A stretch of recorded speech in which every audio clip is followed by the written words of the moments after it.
Welcome to Netrush Report, your home for tennis drama, rivalries, and raw emotion on and off the court.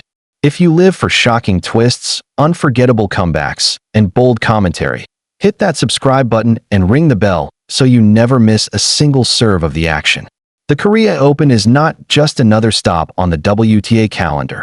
It's a tournament with layers of history, transformation, and ambition. First held in 2004 as a modest WTA international event, today's equivalent of a WTA 250, it gave Korean fans a chance to see international stars up close. Venus Williams, Maria Sharapova, and Caroline Wozniacki are just some of the iconic names who've lifted the trophy here. For years, it remained at WTA 250 status. Then came turbulence. The pandemic in 2020 canceled the event, and when it returned in 2021, it was downgraded to a challenger. But in 2022, Seoul came roaring back, reinstating its WTA 250 status and even experimenting with a joint men's tournament.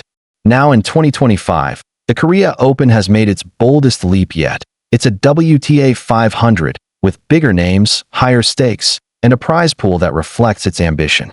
The draw features 28 singles players and 16 doubles teams, played on the hard courts of the Seoul Olympic Park Tennis Center, a venue dripping with sporting history. Let's talk names. She's the headline act. Already a six-time Grand Slam champion, Swiatek enters Seoul as the only top 10 player in the draw. Her 2025 season has been consistent but not dominant.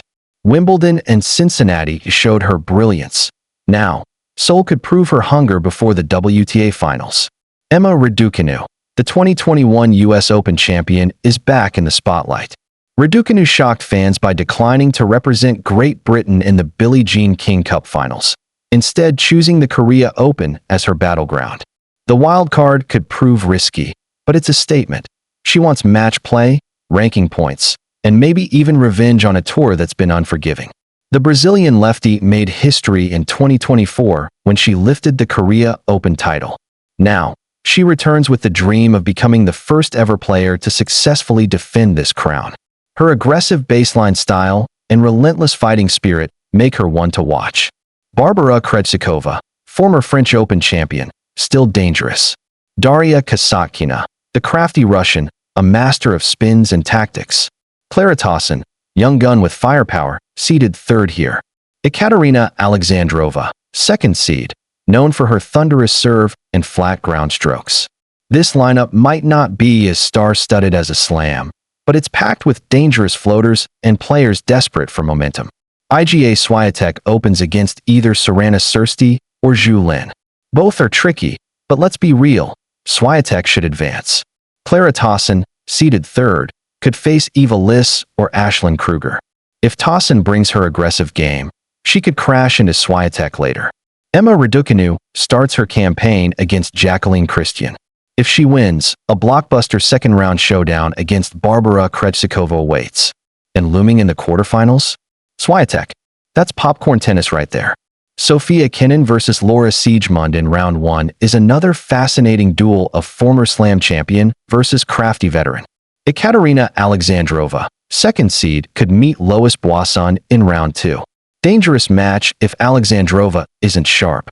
Daria Kasatkina, fourth seed, opens against either a qualifier or home favorite Park Sohyun. The Korean crowd will be electric if Park advances.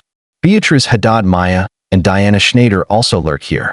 Both are capable of upsetting the seeds and crashing into the semis. Prediction? The top half is brutal: Swiatek, Raducanu, Krejcikova, Tauson. The bottom half feels slightly lighter but dangerous with Haddad Maia defending. Expect fireworks early.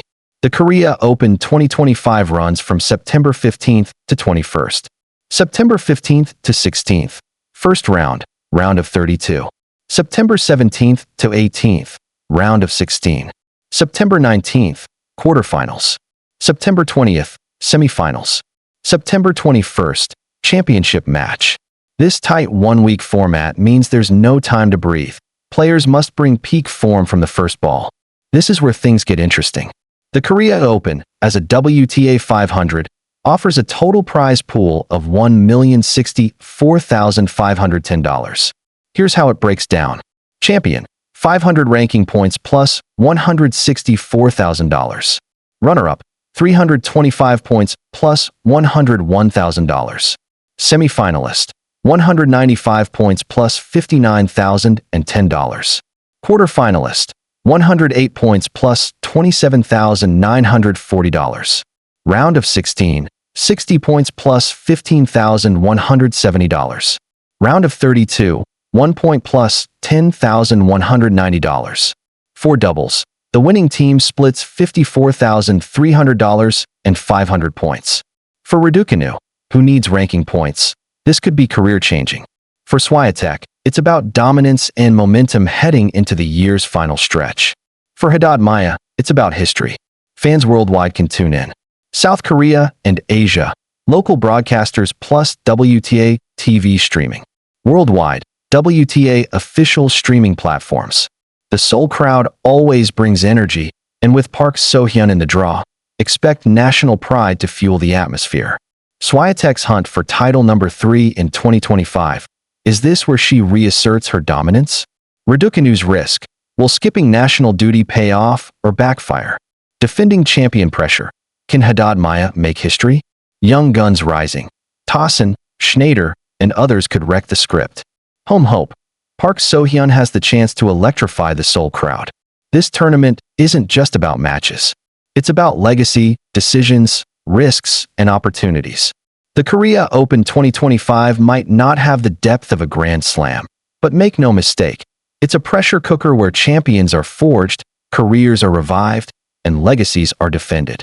Who do you think will lift the trophy in Seoul? Will Swiatek add yet another jewel to her crown, or could Raducanu shock the tennis world again? Maybe Haddad Maia makes history. Drop your predictions in the comments below, and don't forget to like this video if you enjoyed our deep dive. This is Netrush Report, where tennis drama comes alive. See you in the next one.